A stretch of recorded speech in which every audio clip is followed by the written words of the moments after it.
কিশোরগঞ্জ ৪ আসনে বিএনপির মনোনীত প্রার্থী অ্যাডভোকেট ফজলুর রহমানের মনোনয়ন বাতিল ও দল থেকে স্থায়ী বহিষ্কারের দাবিতে মানববন্ধন কর্মসূচি পালিত হয়েছে। বৃহস্পতিবার দুপুরে কিশোরগঞ্জ জেলা শহরের জজ কোর্টের সামনে রাস্তায় এ মানববন্ধন হয়। শেখ হাসিনার বিরুদ্ধে দেয়া আন্তর্জাতিক ট্রাইব্যুনালের রায়কে প্রহসনের বিচার বলে মন্তব্য করায় এবং দলীয় নেতাকর্মীদের হুমকি ধামকির প্রতিবাদে একই আসনের বিএনপির মনোনয়ন প্রত্যাশী আব্দুর রহিম মোল্লার সমর্থকরা এই মানববন্ধন করেন।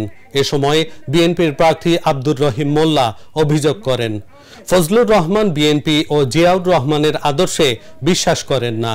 তিনি আওয়ামী লীগ ও শেখ হাসিনার আদর্শে বিশ্বাস করেন। তাই ফজলুর রহমানের মনোনয়ন অবিলম্বে বাতিল করে তাকে দল থেকে স্থায়ীভাবে বহিষ্কারের দাবি জানান তিনি। ইটনা উপজেলা বিএনপির সহ সভাপতি গোলাম রহমান, বাদলা ইউনিয়ন বিএনপির যুগ্ম আহ্বায়ক মোহাম্মদ সালেক, অষ্টগ্রাম উপজেলা ছাত্র দলের সাবেক সাধারণ সম্পাদক শরীফ রেজা চৌধুরী সহ অন্যরা এ সময় উপস্থিত ছিলেন। এই যে মানববন্ধনের মধ্যে লেখা আছে ট্রাইব্যুনালের রায়ের বিরুদ্ধে বিচারের নামে প্রহসনমূলক বক্তব্য রাখার যে বিরূপ মন্তব্য, বিচারের নামে প্রহসন, এই ধরনের বিরূপ মন্তব্যের কারণে আজকে আমার উপরে ব্যক্তিগতভাবে হুমকি দিয়ে বলা জীবন নাশের হুমকি দিয়েছিল গত কয়েকদিন আগে ফজলুর রহমান সাহেব, এবং ইটনা, অষ্টগ্রাম, মিঠামনের যেসব ভাইয়েরা 24টি ইউনিয়নে যারা কর্মরত ছিলেন, যারা দলের সাথে সম্পৃক্ত ছিলেন, তাদের পক্ষে ভয়ভীতি প্রদর্শন এবং ফজলুর রহমানের মনোনয়নের বাতিলের দাবিতে আজকের এই মানববন্ধন।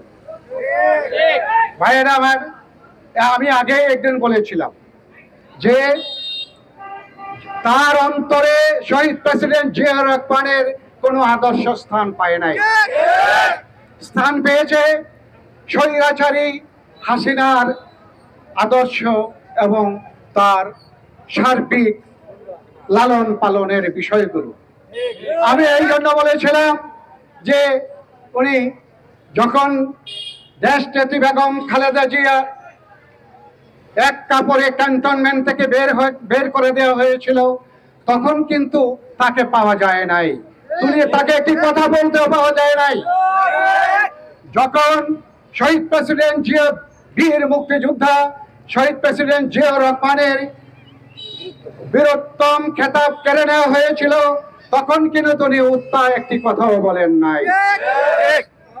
কিন্তু যেদিন ট্রাইব্যুনালের রায়ে হাসিনার ফাঁসি হলো, ফাঁসি ঘোষিত হলো, আর কয়েক ঘন্টার মধ্যেই তিনি তার স্বরূপে বের হয়ে আসলেন, বললেন এই ট্রাইব্যুনালের রায় বিচারের নামে প্রহসন।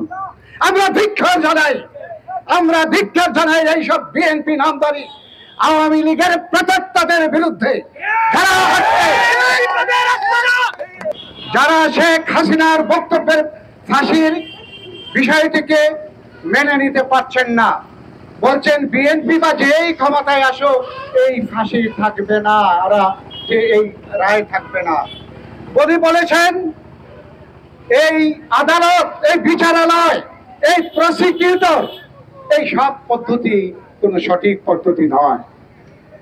কাজেই আমরা ধরে নিতে পারি ইটনা, অষ্টগ্রাম, মিঠামনের কিশোরগঞ্জ ৪ নির্বাচনী এলাকায় প্রাথমিকভাবে যে ফজলুর রহমানকে মনোনয়ন দেওয়া হয়েছে, এই লোক যদি এখানে থাকে তাহলে বিএনপি পুনর্বাসিত হবে না, পুনর্বাসিত হবে শেখ হাসিনার আদর্শ।